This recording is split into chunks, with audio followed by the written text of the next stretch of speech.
सो गांधी मैदान को हर हाल में भरना होगा हमें इंशाअल्लाह। साफ बात, इसमें कोई इटबट नहीं है।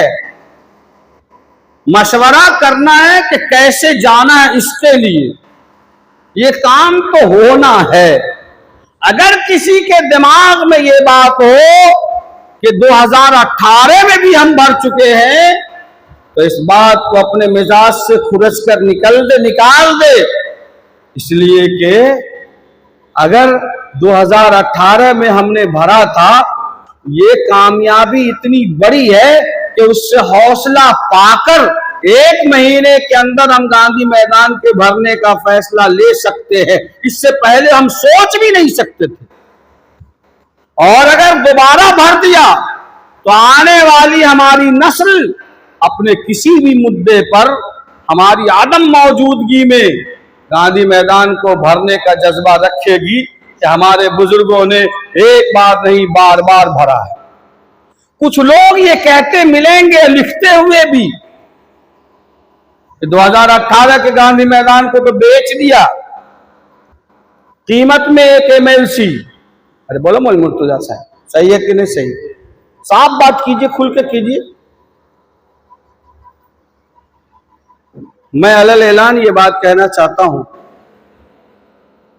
मौलाना मोहम्मद वली रहमानी रहमतुल्लाह अलैह ज़हीन आदमी थे, बड़े आलिम थे, बड़े अक्लमंद थे।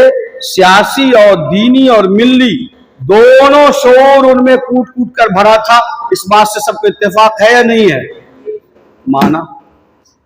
मौलाना वली रहमानी ने, अल्लाह गनी की रहमत करे, 2018 को 1 MLC के चक्कर में बेच दिया मुसलमानों के जज्बात को, उनकी मेहनत को, उनके पैसे को। मौलाना वली रहमानी साहब गोया के एक बेहतरीन ताजिर भी थे। अगर तिजारत ही करते तो हमसे अच्छे ताजिर थे। अरे बोलिए, मौलाना वली रहमानी साहब हमसे कमजोर ताजिर हो सकते थे? अगर तिजारती पे आ जाए तो हमसे बहुत आला ताजिर। इतना बड़ा इजलास, यहां की तारीख में किसी एक तबके ने, मजहबी जमात ने पूरे मैदान को भर दिया हो, पहली बार ये बिहार की सरजमीन में ऐसा हुआ। और उसका सौदा इतना छोटा कर लेंगे, इतना ऐसी सस्ती कीमत, इतना घटिया सौदा, ये बात दिमाग कबूल करने को तैयार नहीं है। अगर सौदाई करना चाहिए था तो 4-5 राज्यसभा के मेंबर से करना चाहिए था, ताकि शमसुल हक साहब का भी बेड़ा पार हो जाता। लेकिन सिर्फ 1 MLC, शर्म आनी चाहिए ऐसे लोगों को। और याद रखिए, मैं कहता हूं आपको अल्लाह के घर में खड़े होकर, आज भी अगर हम जैसे गुनहगार काजी और मुफ्ती फील्ड में निकल जाएं तो कई दर्जन MLA को ऐसे ही जिता कर ले आएंगे इंशाअल्लाह। इतना दमखम है, ऐसे गिरे पड़े नहीं हम लोग। फिर ऐसा सौदा 1 MLC पर कौम ये बात कह दे, शर्म आनी चाहिए ऐसे लोगों को। और थूकिए ऐसे लोगों पर। ठीक है, गवर्नमेंट ने कोई खेल खेल दिया तो क्या हम उसकी वजह से अपनी क़यादत से एतमाद खत्म कर लेंगे? क्या हम भी ये कहने लगेंगे कि 1 MLC के चक्कर में पूरे मैदान को बेच दिया? अगर बेचना होता तो कई राज्यसभा का मेंबर लेते, फिर भी सस्ता सौदा था। मुझे शरह सद्र है, इसलिए मैं ये बात कर रहा हूं। सौदेबाजी की बात करेंगे तो हम 1 दर्जन लोग निकल जाए, कई दर्जन MLA को आज बिहार में जिता लेंगे। अगर आप इजाजत दे दीजिए तो हाँ काजी साहब आप लोग निकल के फील्ड में काम कीजिए, वारिस साहब की तरह, देख लीजिए। कहता हूं वही बात, समझता हूं जिसे हक, मैं ज़हर हलाहल को कभी कह न सका कम, अलल ऐलान कहता हूं। इसलिए अपने दिमाग को साफ रखें। और गांधी मैदान जो जाएगा न हम पर एहसान करेगा और न इमारत शरिया पर एहसान करेगा, न मदरसा फलाहुल मुस्लिमीन पर एहसान करेगा, वो मुसलमान अपने आप पर एहसान करेगा कि वो जा रहा है सजदागाह को बचाने के लिए, कब्रगाह को बचाने के लिए, दस्तगाह को बचाने के लिए, खानकाह को बचाने के लिए, वो किसी और को बचाने के लिए नहीं जा रहा है।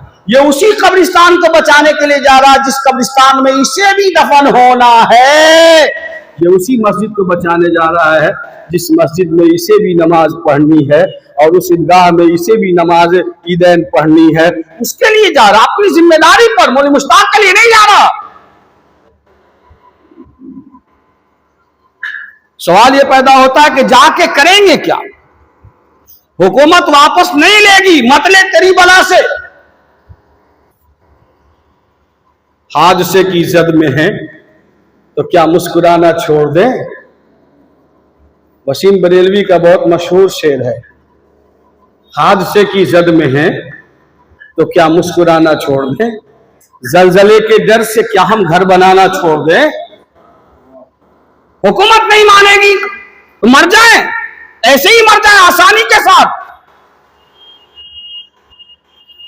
मानना मानना उसका काम, आवाज उठाना, तहरीक चलाना, एहतिजाज करना हमारा काम।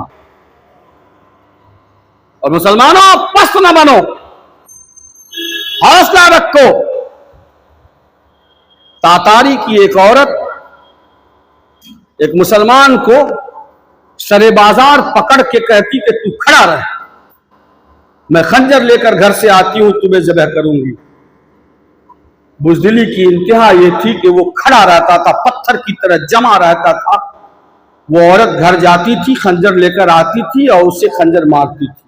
मुअर्रिखीन ने लिखा है कि वो मुसलमान भाग भी सकता था, वो मुसलमान मुज़ाहमत भी कर सकता था, मरना दोनों सूरत में था।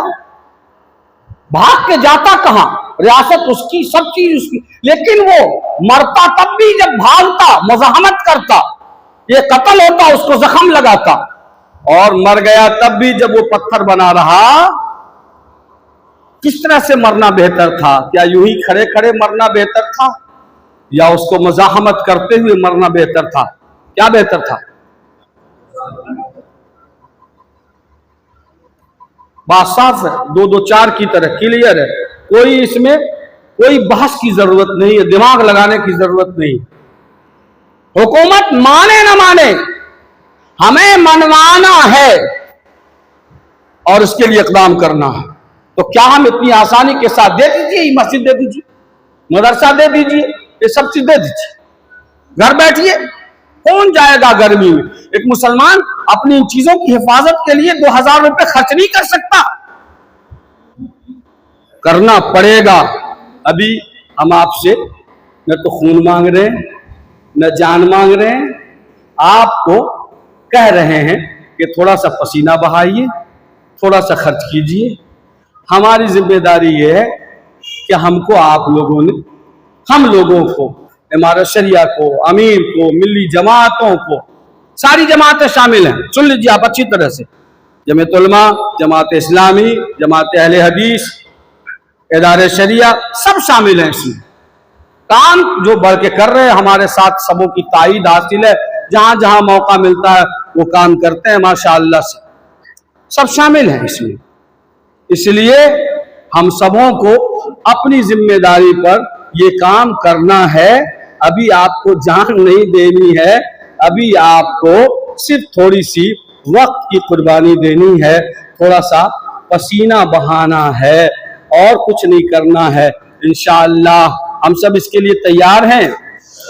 हम किसी पर एहसान नहीं करेंगे, हम अपने आप पर एहसान करेंगे इंशाअल्लाह, कि अपने दिल से अपने बोझ को उतार फेंकेंगे ताकि हमारी नस्ल ये कह सके कि हमारे बाप दादाओं ने आसानी के साथ मस्जिदें, ईदगाहें, कब्रिस्तान और मदरसे हवाले नहीं कर दिया।